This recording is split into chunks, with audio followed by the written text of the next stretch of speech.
Jump! Go! Welcome to CoxPod, a podcast for coxswains. I'm Anne. I'm Sally. I'm Brianna, and we're three coxswains with over 50 years of experience in the seat. We decided to share our knowledge with coxswains everywhere via this podcast, and ultimately we hope to create a community among our audience where coxswains can learn from each other. Today, we are diving into the topic of launching, and we know that for a lot of coxswains, docking and landing, the kind of reverse of what we're going to talk about today, is the more stressful piece of the process and an element that probably you think about a lot more often. So what we're hoping to do today, we finally learned our lesson, and we know that we're going to talk for a long time about one given topic. So we've already preemptively split this episode into multiple episodes. And our goal is really for us all to examine our launching process and potentially maybe fine tune it or improve something that has been a challenge for us, or maybe just think more deeply about optimizing a part of the process that we hadn't considered before. So since this is an area that doesn't get a lot of love or discussion in the coxing world, we hope that you will be able to get something out of it. We also want to say that if you, in your day-to-day coxing life, don't use a dock, we are going to have a mini episode about launching and landing in a wet launching situation or beach launching situation, depending on your terminology there. So look out for that to be released as well. And we will kick it off here with our discussion of the process of launching boats. How about if we start at the beginning, chronologically speaking? So we are planning the launching. And the first thing that comes to my mind is how important it is when you are at your boathouse or wherever your boat is before you head down towards the dock is to really explore the environment before you start walking down there. Even if it's something that's very familiar to you, there are a lot of factors to consider. There might be other people, there might be weather factors. So let's talk about that process of getting that boat down to the dock. At my club, it just magically floats down. I don't know about you guys, but there's never a stressful moment. There's never a problem. It just floats down. But Because Massachusetts is known for being a magical, wonderful place. Precisely. But let's hear how regular situations unfold.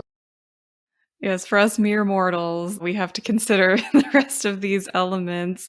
One that I really try to reflect on anytime I'm launching, and as we were just talking about, even before anyone gets hands-on, your role is to be assessing the environment, which exactly as you said, Anne, can change every day, whether it's your home course or it's a course you've never been on or a course you're only at once a year. It's something that you need to pay attention to as if it's fresh every time, because it will be. So one consideration I always have is making sure that we're not going to be holding the boat for longer than we need to. So if you launch into some extremely long line and immediately as soon as you're out of the bay end up kind of standing there holding the boat, that process is very taxing for rowers.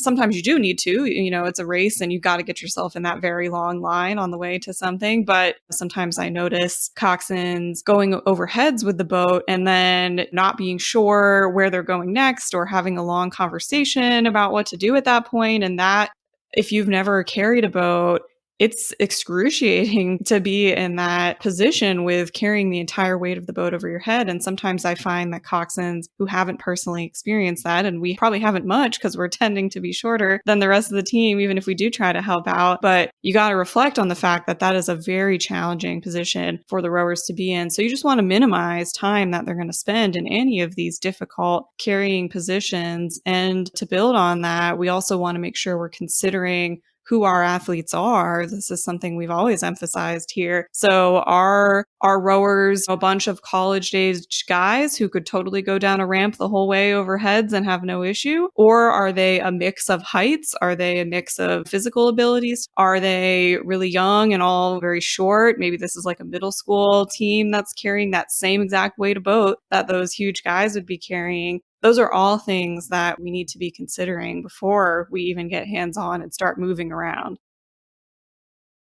I have often coached masters, and especially if there's a long walk or a situation I perceive to be treacherous, I usually have more rowers carrying the boat than are rowing in it.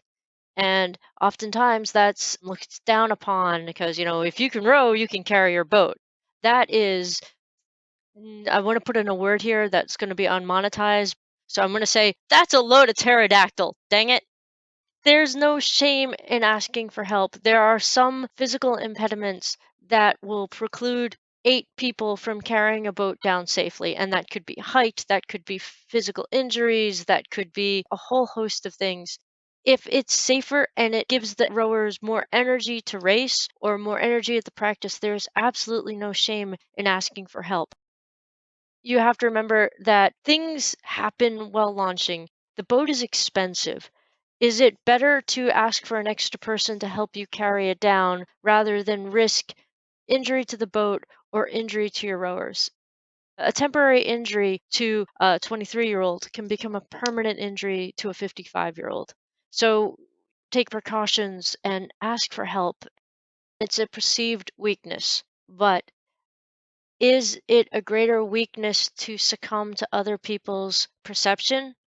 Or is it a weakness to acknowledge who you are and use what you have and use a little ingenuity to overcome an obstacle? And I think a conversation we'll have a little bit later when we get to that point in our chronology of launching here about how to roll the boat in without going over heads. For instance, there are methods that you can consider depending on the physical abilities of your rowers that will still get them safely on the water. Again, as you guys have stressed, the important thing is to consider the rowers' safety and make sure that they are able to row for the rest of their lives as long as they possibly can. That's more important than the momentary embarrassment of having to ask, some nearby tall person from another team to help you out if that's available. Right. These are some common scenarios that happen in my club and in my experience. As we are carrying the boat down, I think it's important to think about some comments that my rowers have made, which is that they're not sure whether they should bunch up. I'm sometimes hearing from them, no, we don't want to bunch up. Other times that they all want to be bunched up. What are your thoughts on bunching people stern and bow? I am pro bunching. I think maybe because it's easy to train novice rowers this way, there kind of becomes this mode of launching, which involves standing at your seat. So it's easy to teach them the seats and say, hey, go stand by your seat. And that gets everyone in line. And it's the least chaotic way, maybe, to have the rowers all get hands on and launch. But there are a lot of advantages to, instead of having 8 people spread fairly evenly throughout the boat, or 4, have them bunch up. So 4 at each end, or 2 towards the ends and a 4. And one of the advantages of this is that if a rower were to slip on a wet dock, on an icy dock, or just lose their balance for a second, trip on something, and they were to lose their ability temporarily to be contributing to the carrying of that boat, the impact of that is less severe if the rowers are all bunched together. So if you drop out and you're all spread out, the people near you are feeling a lot more weight pretty instantaneously, whereas that impact is lessened. And these things have happened in our experiences. A rower has slipped and totally fallen off of the boat that's being carried at the moment and is no longer contributing to carrying it. So we've found personally in our own experiences that bunching up has helped mitigate that particular concern, as well as just making it easier generally to carry. Many times I'm with a crew that is comprised of people with different heights. I'm hoping we can come up with some suggestions for people who are in that circumstance where they have people of varying heights who are getting ready to carry the boat. What are your recommendations and why? You want to make sure that your hull is level, right? So if you imagine your hull tipped down so that your bow is lower and your stern is higher, the weight is going to be in the bow. So the people in bow, the people in the lower end are going to get the bulk of the weight. So it is best, however you carry the boat, to make it as level as possible. And which is challenging at times when you have people who are 5'4" and the same boat where you have people who are 6'1". And the challenge is then not everybody carry it on your shoulders, because that's not gonna work. And if you bunch up and have all the short people or the vertically challenged people in the bow, the taller people are going to have a lighter effort because they are using that angle. So the shorter person will be getting, in this scenario, a disproportionate amount of the weight of the hull. So you want to spread it out so that the hull is even. In that case, it might be the shorter person carrying on their shoulder and the taller person carrying at high waist. It's happened. The other thing to think about is oftentimes when we are marching the boat down, the terrain is uneven. And the closer we get to the water, the angle gets steeper. Like there's a particular drinking reservoir, the Occoquan in Virginia, where I swear it's at a 95-degree angle.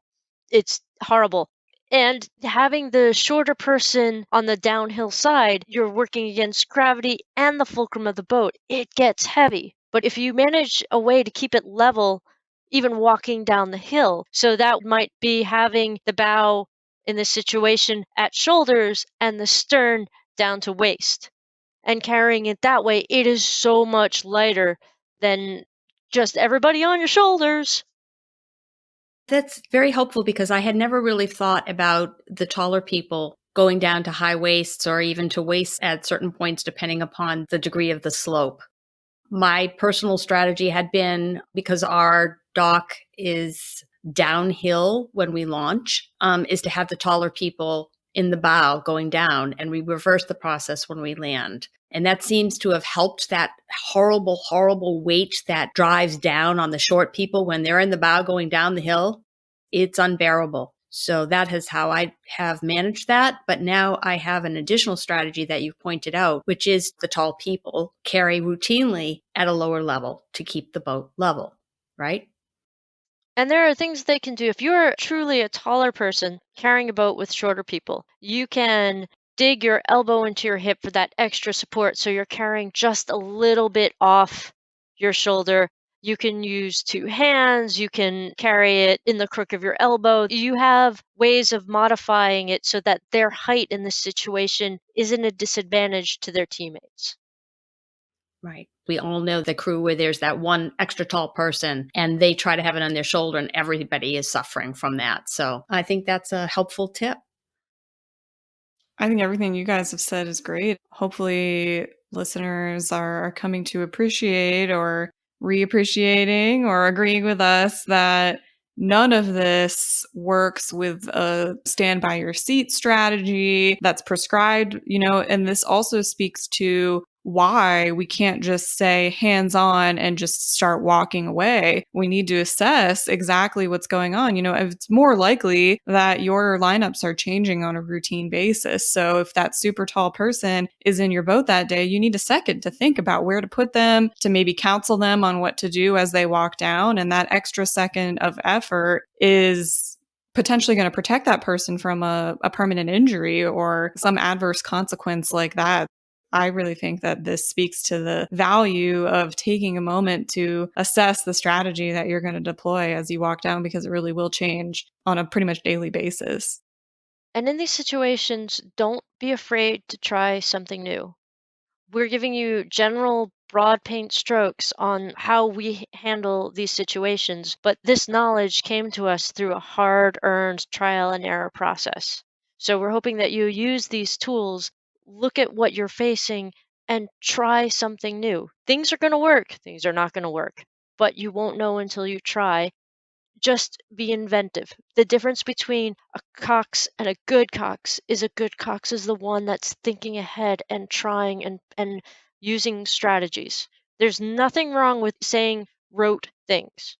If you would like to stay a cox, but if you want to be known as a good cox, if you want to achieve more for your crew, it's situations like these where you're looking at the water, you're looking at the terrain, and you're plotting ahead. So please, please take what we're saying, use it, and do your own thing, and then come back and teach us what you have done. Right. And so many places are so different. And I'd love to hear some examples of what coxswains who are listening face, either one time at a regatta that they've traveled to or every day. Another safety thing for me is that despite the fact that it looks very cool to have rowers put hands on, lift the boat out, go to shoulders, and then start walking immediately. For those crews that practice all the time and have that as their MO, that's great. But I will tell you that I am rigorously holding to the fact that that boat does not have any forward momentum until I call that they can walk forward. I want to make sure that nobody's in a rigor, that all people are attentive, they're facing the right way. And even with experienced crews, people who row together all the time, I'm surprised about how many times people are not in a safe position and want to start walking. Do you both kind of handle it the same way, or what do you do? I was under the impression that in Massachusetts the boat magically apparated in the water. So I am just stunned by this realization and grappling to understand why the rowers would be carrying the boat when it appears in. So let me just kind of puzzle that one out for a minute. The magic carpet didn't Yep. magically carpet that day. I think it's a great point you make, Anne.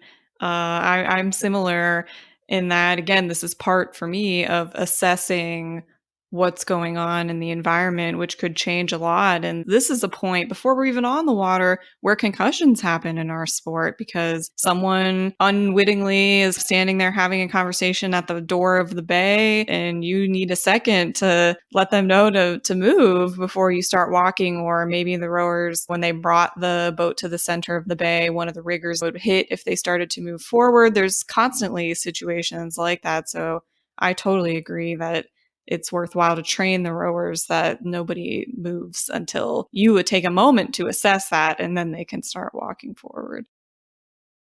You're absolutely right, both of you. There are too many changing variables. There are things that we can see because we are off the boat that are oblivious to some of the people who are buried in the back, and their vision or hearing is obscured by boats and riggers and whatnot. So making sure that once the rowers touch the boat, they know that they are relinquishing a bit of control to the coxswain. More injuries happen carrying the boat than on the water. Right. And a lot of that can be avoided. Well, hopefully 100% of that can be avoided. And so now the boat is on the rowers' shoulders, theoretically speaking. Now they're starting to move the boat forward. So what are your thoughts about where you need to be positioned as the coxswain? You know, is there a magic, which I've heard some coaches say, always be at the stern, always be at the bow? I mean, I've heard it all. So what do you think?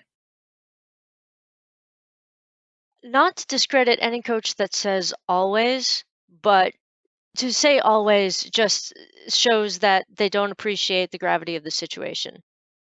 I can always stand at the stern, but if we're moving bow first into the crowd, that's not the best place to be. I suggest that you stand wherever you need to, where you have the best visual and auditory ability to understand and assess the situation.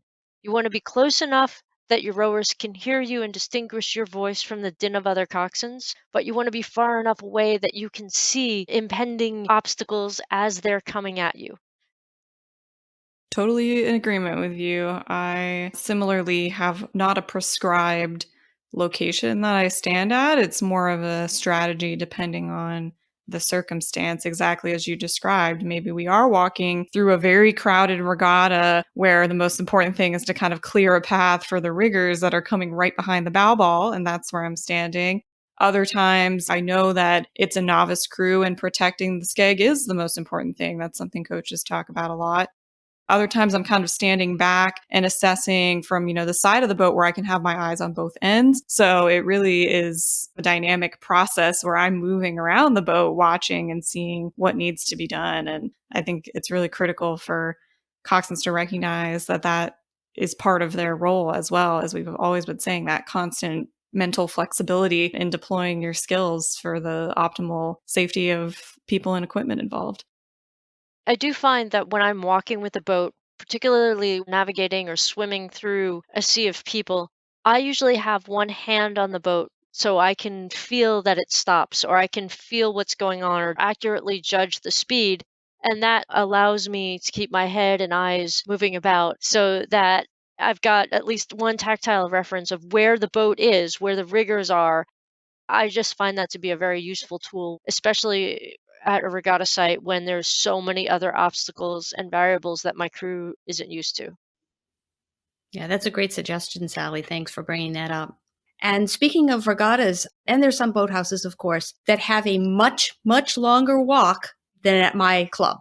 We are very fortunate. We're basically right on the water. So no matter what it is, if there's any discomfort involved in launching the boat, it's going to be short lived. But let's talk about those, the miles. It feels like miles and miles and miles.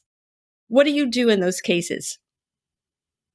There are many strategies to use, and a lot of it's going to depend on how long the walk is. If it's a regatta where you are waiting to launch, because they have to do the foot stretcher check and they have to check your numbers, and they're only letting X number of people on the dock, your rowers could conceivably be holding onto that boat for 45 minutes to an hour.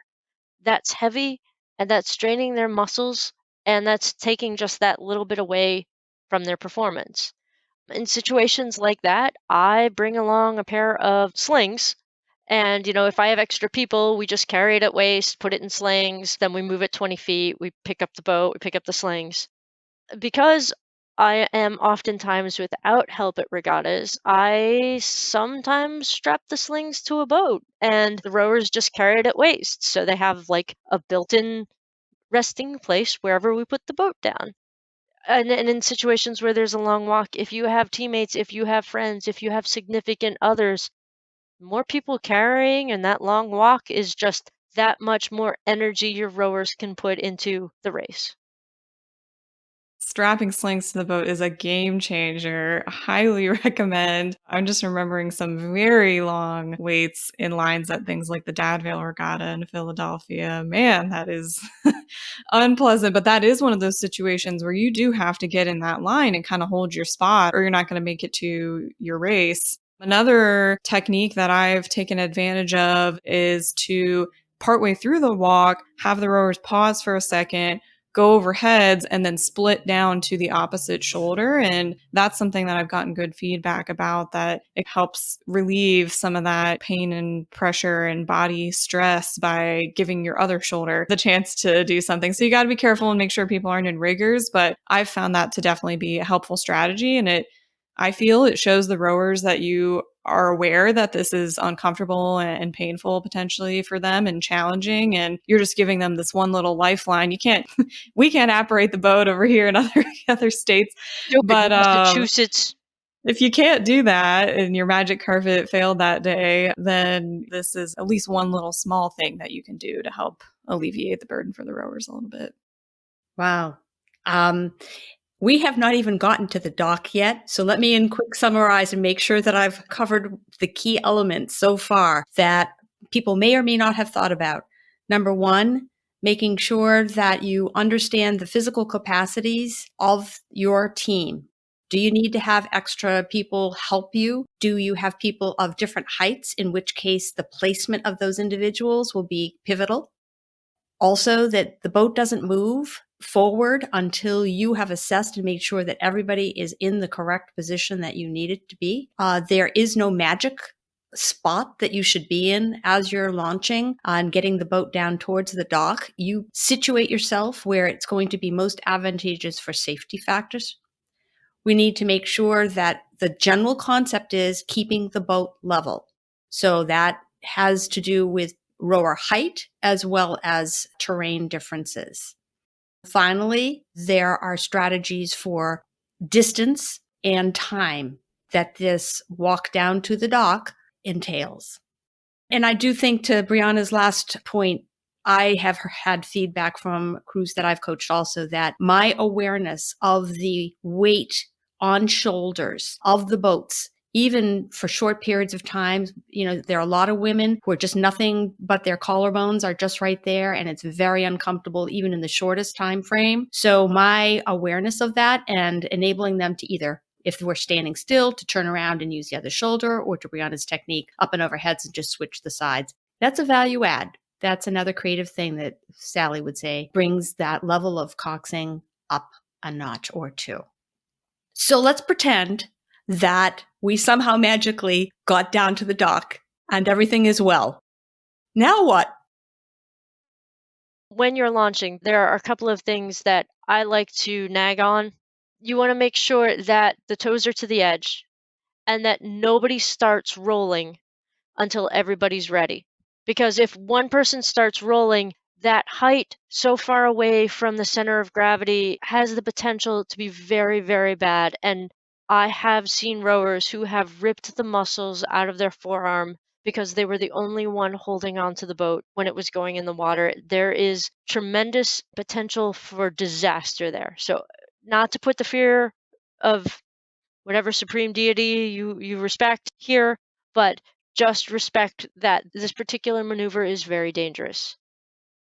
I have my rowers pause at waist. Some people go right from up over heads, and I knew one coxswain who said, "Okay, toss it," which was very brave but inspired a lot of fear.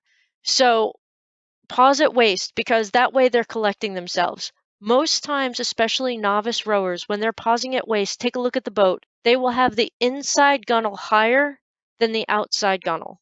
What that does is that rocks the hull of the boat and that puts the skeg right on the dock. You want to make sure that they push the gunnel closest to their body down and roll the outside gunnel up. What that does is it rotates the skeg, which allows it to clear the dock. Now, I have a pet peeve about people that bend at the waist. If you bend at the waist, y'all are taking the weight of the boat on the small of your back, and bad things can happen. What you want your rowers to do is to keep your chin up, chest out, and use those great and almighty quads to put the boat in. It's a larger muscle, it's more powerful, there's more room for error.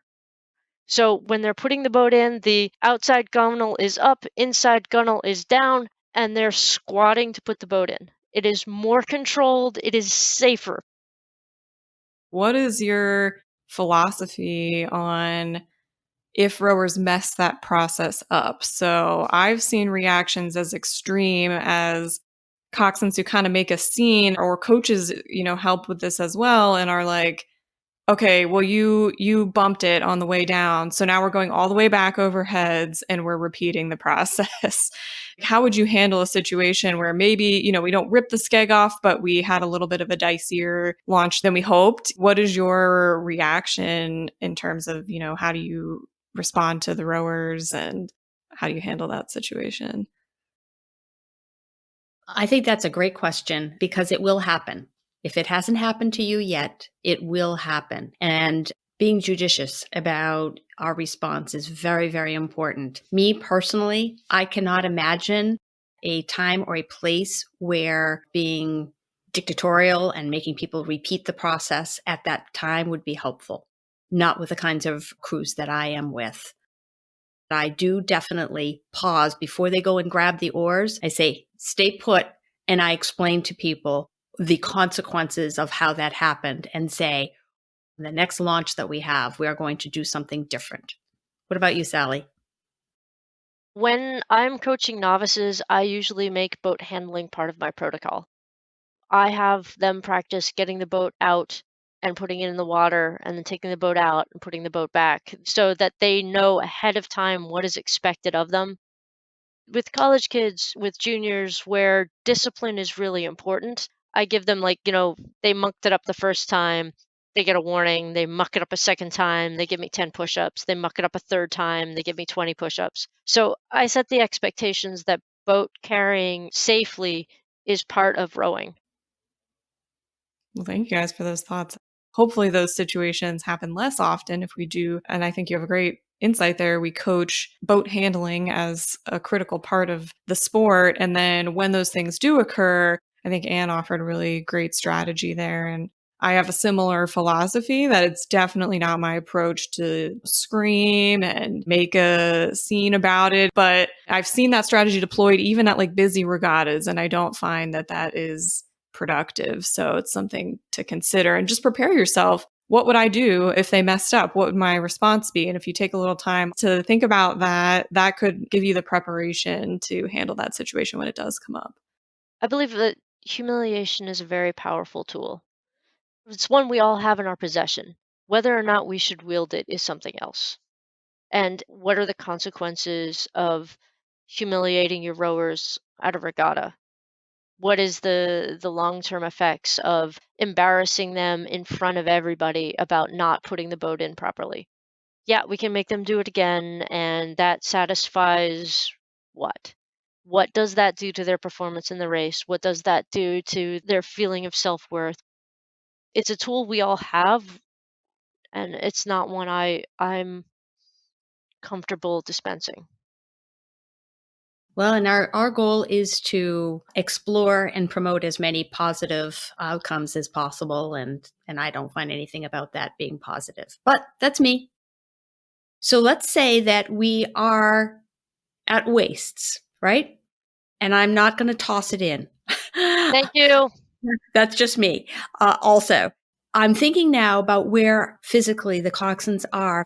I personally, with most of my crews, I end up being at the stern of the boat because I feel that that's my job, is to protect not just the rowers, but also the boat and the skeg. And there have been multiple times when I've had to push the stern of the boat at the last moment away from the dock just to make sure it clears. But I've already heard from you that we don't do the always or the never kinds of things, right? So when would you potentially be somewhere else than at the stern of the boat? I don't have to be standing right at the skeg to watch and know from what they're doing where that fin is in the relation to the dock. If I am standing at the fin, I have the best chance of pushing it off, which, yay, good, but also that's like a training wheel. If the rowers are accustomed to you always standing there, they might not always be careful about making sure that that outside gunnel is up. It's not a bad place to stand with novices. But if you are in a crazy regatta dock and there are boats in front of you, boats behind you, helicopters coming, there's probably a camel on an odd shore, you want to maybe stand where the boat is most vulnerable. And is that going to be in the bow, protecting the bow from another boat launching or landing? Is that in the stern? And again, this is going to be an assessment of your rowers. If you know that bow pair isn't that strong, right? You might want to stand at bow because you have greater ability to help them get the boat down by touching it at the very far end of the bow. You have to evaluate the situation and you have to know what's going on. I mean, I have had coaches say, that is your job. You stand by the skeg. And yes, the skeg is in a very, very vulnerable position when you're putting it in the water. But is that the safest? I really appreciate your experiences and sharing that kind of information with us, Sally, because you are 100% correct in my book. And those are circumstances that might have you standing and helping the boat in a spot other than right at the skeg. So thank you for that. On the topic of rolling the boat in, one of the considerations we've discussed so far is that you might have rowers of varying physical abilities, whether that's due to injury or strength or age or whatever size. Sally, you have a really ingenious technique that you have shared with us in the past for how to roll the boat in to the water off of a dock without going overhead. So that's often the most vulnerable spot, as we have been talking about for a team, when everyone's just got their arms up in the air holding this weight well above their heads. So could you walk us through and our audience through that process of how one could accomplish rolling it in if your crew is not capable of that for whatever reason?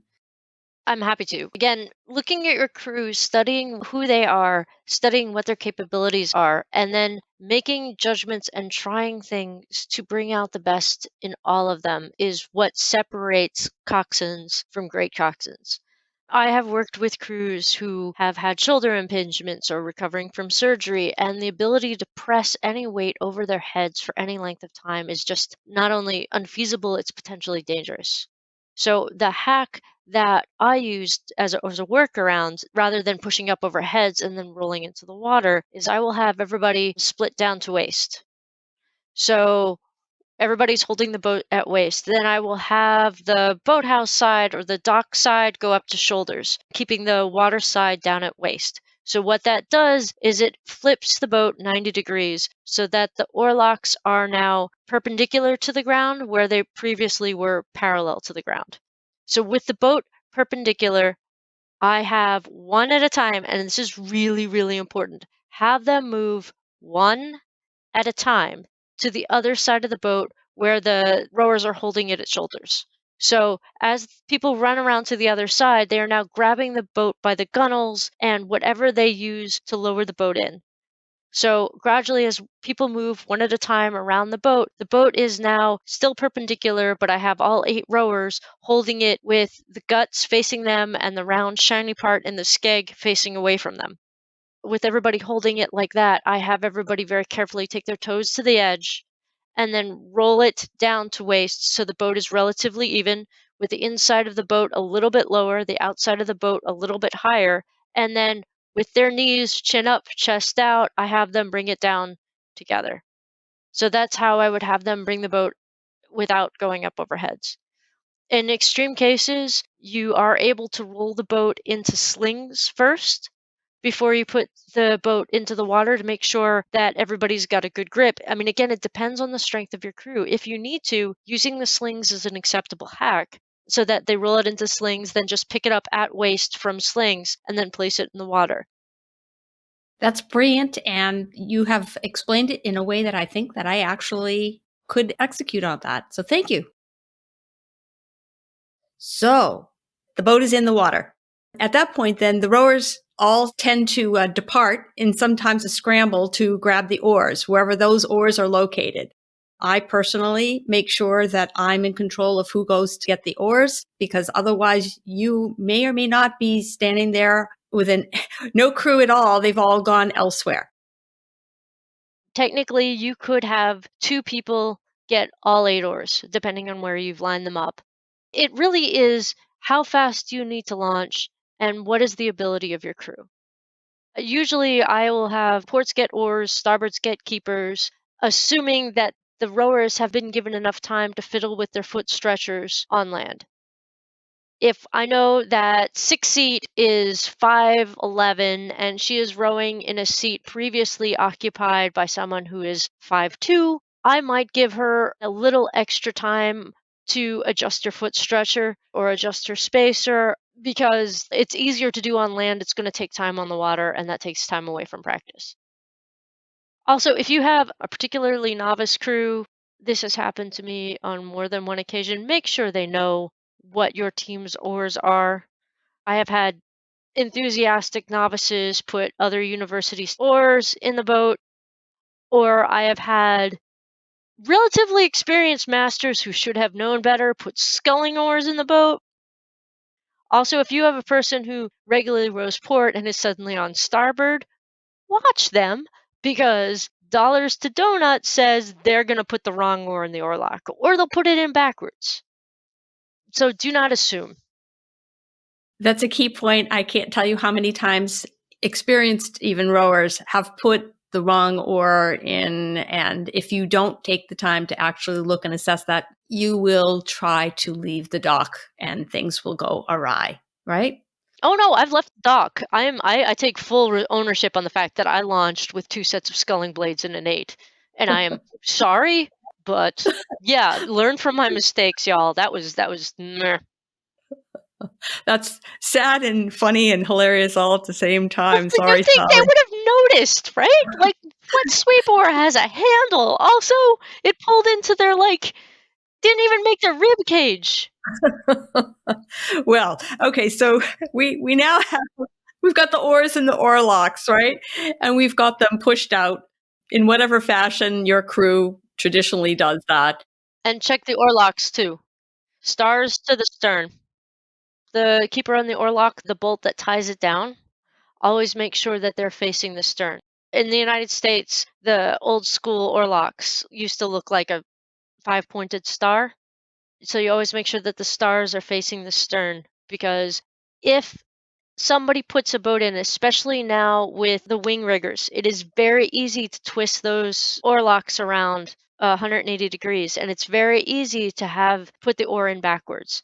It can be done. It doesn't look terribly wrong, and I'm horribly dyslexic, so that's why I need these mnemonics. But it will really mess up someone's row, because the angles and the pitch will be significantly off. Pay attention to these little details.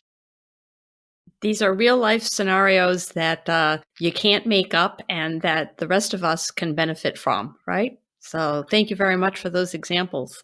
And before, when we had talked about preparing for this podcast, we had not even talked about this particular aspect of launching. And yet we're diving down to the details, and there's important content there, right? Things to consider that we take for granted if we've been doing it for a long time, and we should never take for granted. So, and if you haven't had a lot of experience, pay heed, because these could be some tips that can save you some real aggravation. So, We're on the water, pushing off the dock. I think it's really important for listeners to hear how Anne pushes off the dock in a still water lake versus how Brianna pushed off the dock in a current filled water. So, Anne, why don't you explain how you did that in the calm, and we'll juxtapose that to Brianna's method in the current. okay. And to our listeners, before we even get started, these are just examples. And the more ways that you have of launching and pushing off of the dock, the better you will be for it. And so will your crews. In my situation, most of the time when we are launching, the dock will be on starboard side. And again, it's a quiet lake. So generally, especially at 5:30 in the morning, we do not have any current that we have to deal with. Maybe there's wind, but that's not a factor. There generally has been, though, a lot of goose poop that's been on the dock. And so, whereas sometimes people will walk the boat down before launching, so they'll put the hands on and walk it down the dock, pushing the boat forward with their hands. We like to have our hands on the dock as little as possible. So, what I will do is have everybody put their hands on the dock, and then I count. And then on the count of three, on the number three, we shove off laterally to port side from the dock. And then, because it's very easy to flip an 8, and it's particularly easy to flip an 8 if all of one side pulls their oars in, I usually have 1 and 7 take their oars and pull them in, and then push together the entire boat away from the dock. And then we're clear. They push their oars back out into the oarlocks, and then we take off. But that's me in my lake in that situation. Brianna is going to give a counterpoint to that. I'm fearing that the goose poop part is almost a universal in some situations, sadly. So we have that too. But yeah, I think maybe one thing to just step back and say that I think we would all agree on here is that what you definitely don't want to do is have all 4 people on the dock side pull their oars in and shove off, because that can, and we've all seen it in our own experiences, that can flip the boat. It's not an exaggeration to say that you could just roll right around in that circumstance. So I encourage people never to do that, even though, again, it seems cool maybe, or maybe you feel like you're getting off as fast as you possibly can from the dock. Don't do it. So yeah, my approach is it's a very similar situation as our many bodies of water, with a right-hand traffic pattern where the dock is going to be on our starboard side as we launch. And lean away is something I emphasize because I've been on docks where, and you can assess whether this is true of yours, where there's some kind of lip. Maybe it's a piece of PVC pipe. Maybe it's some of those fancier newer docks that have like a groove right there. And the bottom nuts of riggers can catch in that. And nothing is worse than shoving and feeling an immediate jolt in the opposite direction because you got something on there.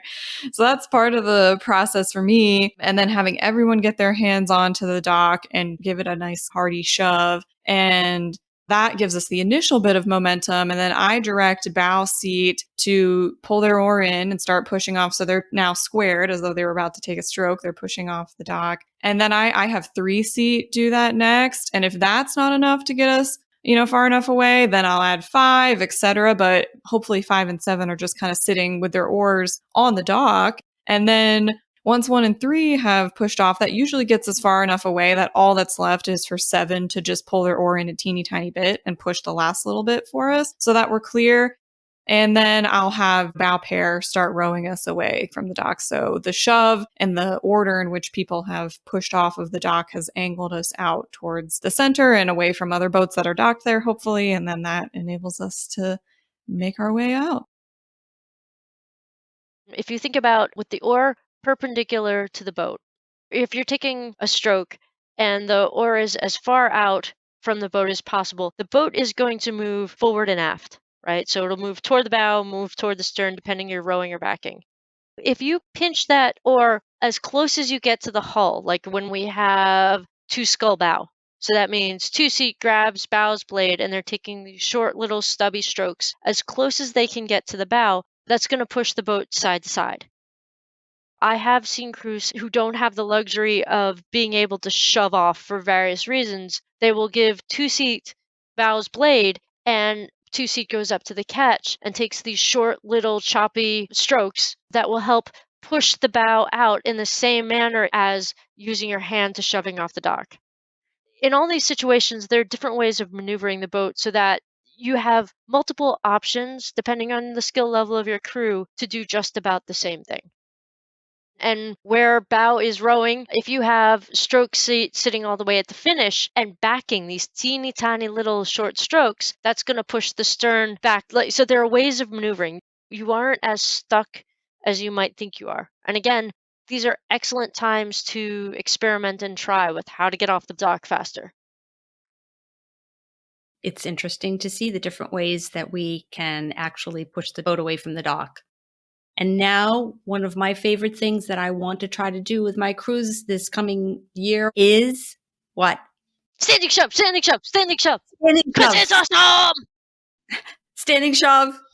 All right, Sally, take it away.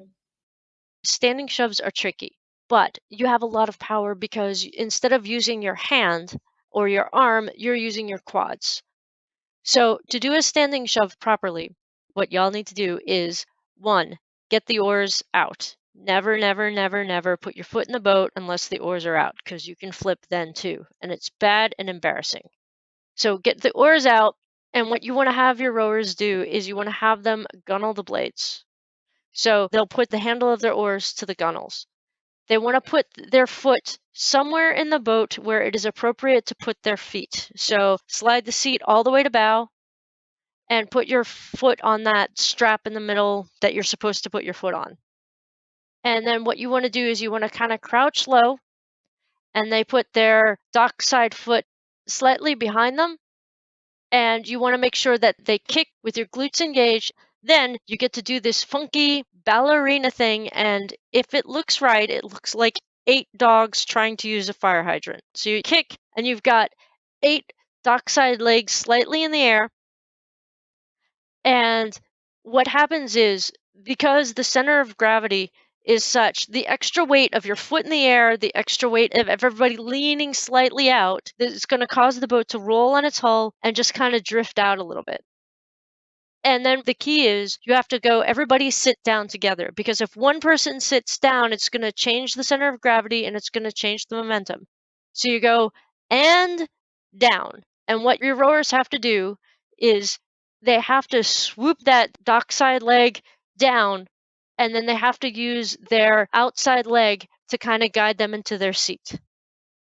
The dockside foot that comes down, do they put it in their shoe or on top of the shoe? I usually hover above their shoe. There are people who have the dexterity, I am not one, who can swoop down and put their foot in their shoe, but they will swoop down, let it hover over their shoe, and you're still holding the weight up. And when you say and down, try to land on your seat. As the coxswain, I do the standing shove too. And sometimes I do the standing shove without the rowers doing it because that helps keep the stern off. So as a coxswain, I have my foot on the seat and I will have my dockside leg kick off. And I will sometimes just do this by myself if I am not sure that my bow pair can get us off quickly or safely enough.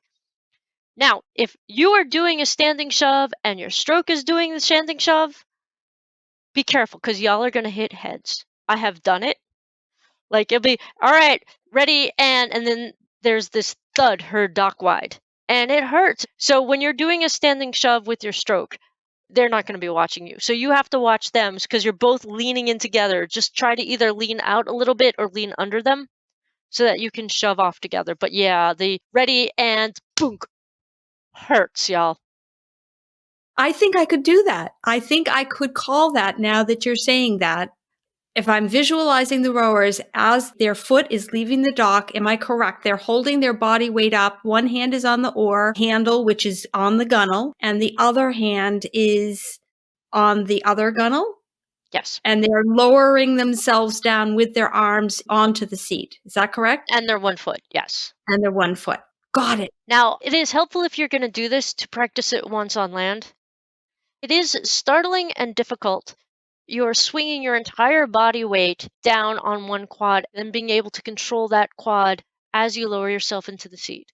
So it is helpful for your rowers to think about it on land because it's not as easy as it looks. And that last 2 inches between on the seat and off the seat, it's like slide control. It's going to be a little bit harder for them to control than they think. So practicing it beforehand, also practicing it so that they know that they are going down together. Some rowers kick off and then sit down.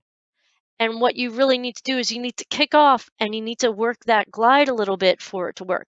So you really want to emphasize, you go, and everybody swoops their leg down. The boat is going to be leaning precariously to one side. It is. But as long as everybody's oars are out, it'll be fine. It's when the boat is leaning and you're leaning on all 4 riggers on the opposite of the dock and people start to panic and they let go of their oar, bad things happen. I've seen people fall in that way. I've seen people flip boats that way. It's not good. I can't wait to try it, Sally. I'm psyched. I'm pumped. I'm ready to go. Thank you very much for explaining it that way. The very last thing that I wanted to point out before we close the session is the importance of making sure that all of the boat is free from the dock before we start looking forward and executing the warm-up, whatever that may be. In my case, oftentimes there'll be a situation where the stern of the boat, particularly if I'm in a bow loader, I have no clue where that is in relation to the end of the dock. And the worst thing that could happen, in my view, other than flipping, is actually starting to move the boat forward and then the stern of the boat catching on the dock or banging up against it. So in a bow loader, I always ask my stroke seat, who is closest to the stern, to let me know when we are clear of the dock, that I have verbal confirmation that we're okay. If I'm in a stern loader, I turn my head and I make sure I'm 100% confident that whatever trajectory the boat has when it picks up forward momentum, we are not going to end up with a stern on the dock or banging into it. There's a lot to it, a lot more than we thought when we first started talking about launching. And indeed, even in this conversation, we went additional places that we hadn't even paid attention to in our initial outlining. So it just goes to show us all, including the 3 of us with lots of experience, that there's always more to things than we think at first, and that articulating them so that we can share, build our skills from there. There's such value to that, in my opinion. Docking looms large in coxswains' minds as a source of stress, but today in this episode we focused on launching, which is equally as important but not often discussed. It's something that's often taken for granted, but this is a place where coxswains can deploy their creativity and use strategic thinking for the betterment of their crew. Absolutely. How about we move to our quick pick for today? All right, for our quick pick, we want to acknowledge the Zoom whiteboard, which if you are a Patreon supporter of ours, you have seen some of the abominations we were drawing on there as we planned this episode and drew out for ourselves little sketches about where people should stand and all kinds of fun things. So that is over on our Patreon page, a little screenshot of our planning for this episode. And it's been super helpful for remotely talking about coxing content. And maybe if you become a Patreon, Anne will tell you the magic about how she apparates her boat down to the dock, because I'm a little bitter about this right now, Miss Anne. I hear it in your voice, Sally. I think everybody can. But meanwhile, I agree that the Zoom whiteboard was A, very helpful, B, quite amusing as we all put down some crazy sketches in order to better articulate things that we sort of do instinctively. So that's terrific. And now, how about a shout out? We're going to do a shout out to our very good friend and coach, Deirdre McLaughlin, who joined us on episode 9. You want to check out her resources and her suggestions on our website, CoxPod episode 9. So thank you so much, Coach. We really appreciate all that you did and say, and we appreciate your approach to rowing. Yeah, definitely take a listen to that episode. You can get it directly linked at coxpod.com/009, and we'll include a fast link in today's show notes for that as well for you. And Deirdre provided us with a couple of really great resources, if you haven't caught that episode, for coxswains to improve their own physical strength, to support us through the aspects of the job that are very physical, and including it could perhaps even prepare you to do a standing shove one day. So definitely something worth checking out. Again, thanks so much, Deirdre, for joining us. In the meantime, we invite you to engage with us on social media and Slack. We have already had some amazing questions in our Slack community and some book club recommendations. We're planning to incorporate all these in a future episode, so please keep the questions coming. We would also like to thank our earliest patron supporters, Wendy, Alan, Liz, and Theo. Up on Patreon, we already have some behind-the-scenes graphics. You will know that I am truly not an artist. We are very, very excited to bring you more content soon. And until then, I am Sally. And I'm Anne. And I'm Brianna, signing off for now.